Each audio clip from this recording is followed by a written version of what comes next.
From the Horn Auto Center Studios, Chris Bennett and the Morning Brew. Janine, you there? Yes, I am.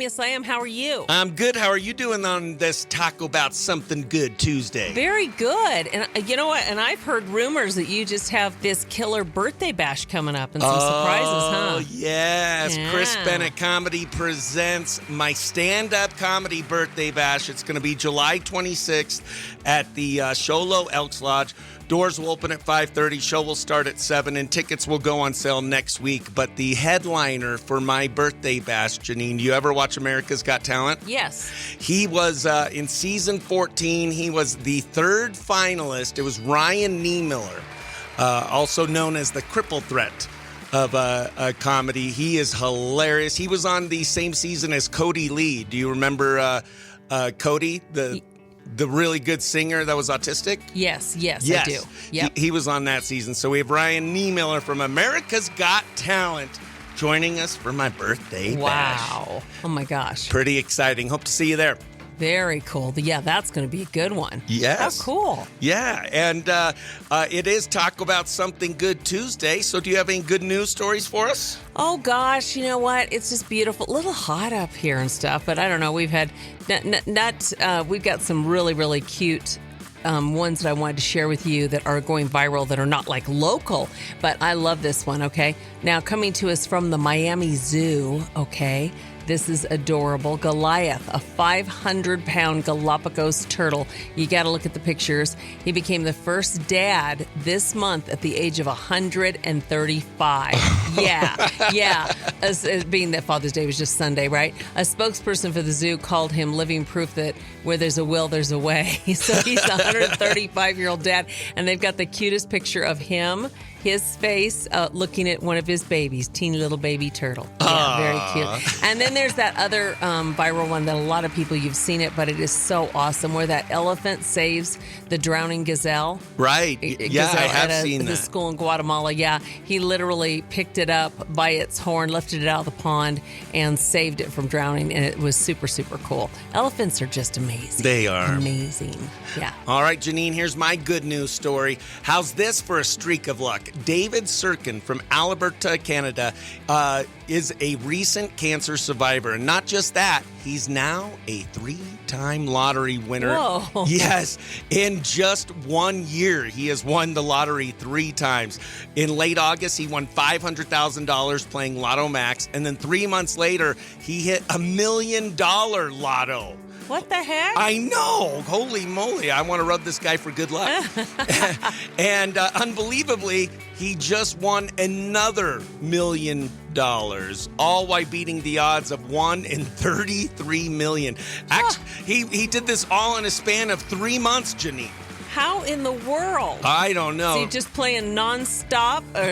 Crazy. But even if somebody plays nonstop, it's not. That's wild. I know. He says he bought the winning ticket while gassing up and figured, what do I have to lose? And his friends were shocked. Obviously, you and I are shocked. And when he told them their response, they're like, not again. And his wife, she still can't believe it, but they're enjoying the ride. Literally, his last win, he took her to Hawaii with the winnings. Whoa. And this time they're headed to Newfoundland. So they're traveling the world with his lottery winnings. And here's another fun fact, Janine. He also won $250,000 10 years ago. Oh, my God. This guy is the luckiest man in the world, and he beat cancer. Wow, this is just nuts. I got to look him up. What's his name again? His name is David Sirkin. What a great story. How cool is that? There we go. I want to go buy a lottery ticket now. Yeah, exactly.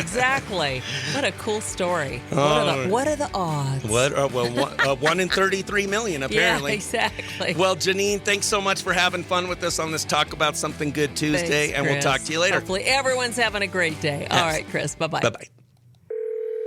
Good morning. It's the Morning Brew with Chris. Who's this? Good morning, Chris. It's JD. JD Pepper, our fire marshal with the Timber Mesa Fire Department. Do you have a fire marshal minute for us? You got it, brother. Hey, man, listen up. Everybody out there. 90-degree plus temperatures today on June 17th. We're in the single-digit territory. We're in single digits for relative humidity. We have some high winds today, and our area is in red flag. Okay, we've been doing so great. Everybody out there has been helping out. They've been calling in when people have fires or they're doing work they're not supposed to. They're not under permit. They're calling in. They're getting us to check them out. Sometimes they're on permits and they're okay to work if they've got the right tools and they've got the right equipment to put fires out. But everybody's been doing really, really good. Right now, we are in our extreme danger point today. That's today. We've got some weather coming in, I think, probably within the next, I would say, 10 to 12 days, I would think. I'm going to take a look at the forecast today, but listen, you guys are doing great, but just keep in mind, if you see something, call it in and let us check it out, because the sooner that we can get our guys on it to put something out, like a little start on the side of the road or somebody burning something in the neighborhood, get us out there. We've got extra crews out there patrolling today, so let me know, and we'll get it put out. All right, JD. And do we just call 911, or is there a specific number we should call? Or No, absolutely. That's what 911 is for. Don't call your local station, as the guys might be out doing training or something, running extra calls or whatever. But if you see something, call it in right away. Even it might be nothing, but if you see smoke, call it, because we're going to get out there. We'll assess it. We'll put it out if it needs to be put out, and we'll take the proper measures with law enforcement if they're needed. They'll do their thing. So I just want to say we're on high alert, and I appreciate everybody helping us out and helping our community out, because we're all neighbors and we're helping each other out by keeping our town from burning up. Absolutely. So, thank you so much. Thank you, JD, and thank you for everything you and all our firefighters and everyone at Timber Mesa Fire Department do for us. We love you. Thanks, brother. I appreciate it. I am so excited to have a guest in studio. It is Brian Lang from Snowflake, Arizona. He is also a state championship official, and you might have seen him reffing or officiating a lot of games around the high schools here in the White Mountains. Brian, thanks for joining us this morning. No, I appreciate you bringing me in. Thank you so much. Yeah, how long have you been a referee and officiating for AIA and high school sports? Altogether, going right around 20 years, between a few in softball. Just finished year 15 in basketball and year 6 for football. Nice. And I understand that last year and for the past few years, we have had a shortage of officials and refs for all athletics, right? Big time. And so what does that mean to you guys? You said for basketball season, you said normally refs do how many games? If you could get a couple nights in, so maybe, 4 or 6 games. Right. There's guys and ladies that are doing sometimes 10 to 12 games. Oh my gosh. 5 nights a week, because they'll play Monday through Saturday, only because athletic directors need to move some games because of the shortage of officials. Not everybody can play on one night. Right, exactly. And so if someone wants to be a ref, who should they contact? And we have sports coming up this fall. Is it for all sports? If I want to be a ref for a specific sport, how does that work? So it's on the AIA website. So it's aiaonline.org. And then there's a section for becoming an official. You fill it all out. You do have to have a fingerprint card, just because you're around, high school kids. Right. And then you sign up, you send it to the area that you're in, and that area commissioner will be in contact. Everything comes through email, through your officials portal for your assignments. Nice, and it pays. Absolutely. Yeah, pays. so it's a great way to stay involved in sports. If you still have a hunger for sports, be involved in your community and make some extra money on the side as well, right? Absolutely. That's how I got into basketball. My wife was like, "Hey, we could use a little extra money around the holidays," and now 15 years later, I love it. Brian, you have officiated some state championship games, some big level stuff. So I thought we would play a game where you'd officiate some workplace violations. Okay. I'm going to give you some workplace violations. You tell me if that's a penalty or a minor penalty, major penalty, or no penalty. You ready? Ready. Microwaving fish in the break room. Ooh, that might be a minor one. Not a 15-yarder. No, it might only be a 5 or a 10. Just a 5 or... Really? I think that's way worse. Or, yeah, okay. Eating someone else's labeled leftovers. Oh, that one's bad. That's a major malfunction. That one's bad. I think that's a technical foul. Yeah, Would you agree? Okay. Absolutely. Saying, let's circle back more than 5 times a day.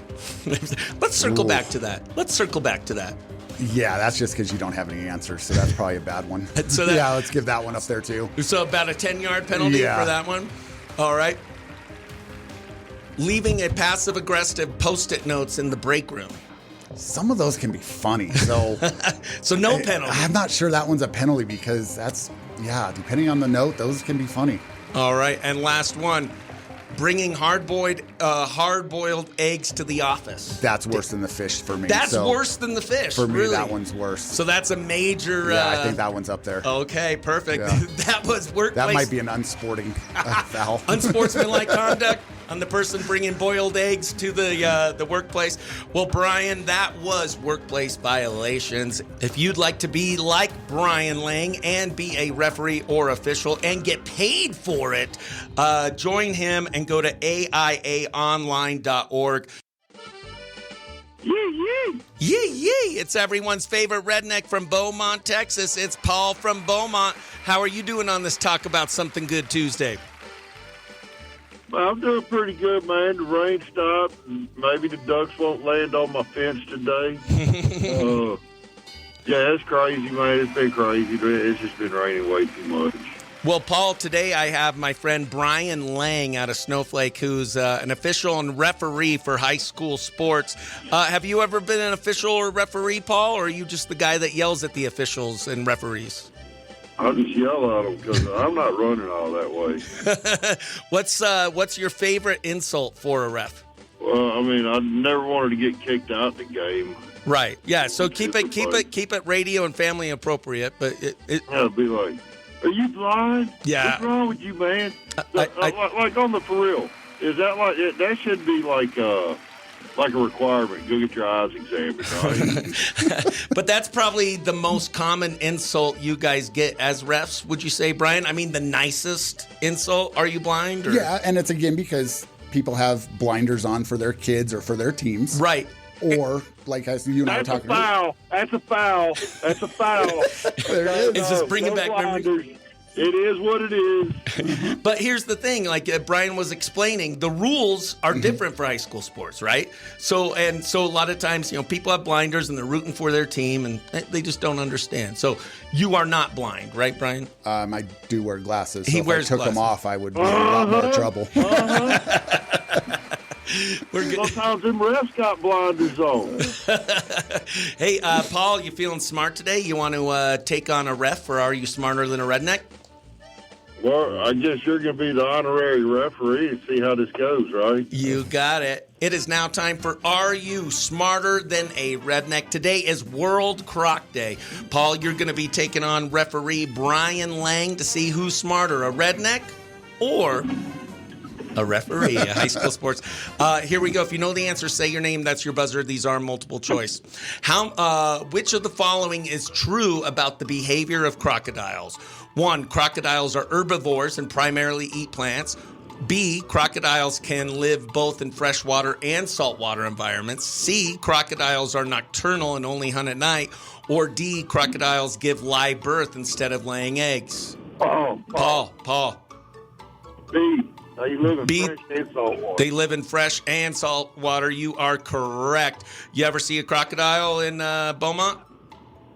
No, I've seen Alex. Well, yeah, I have, because we got what's called Gator Country. They used to have TV shows. Right.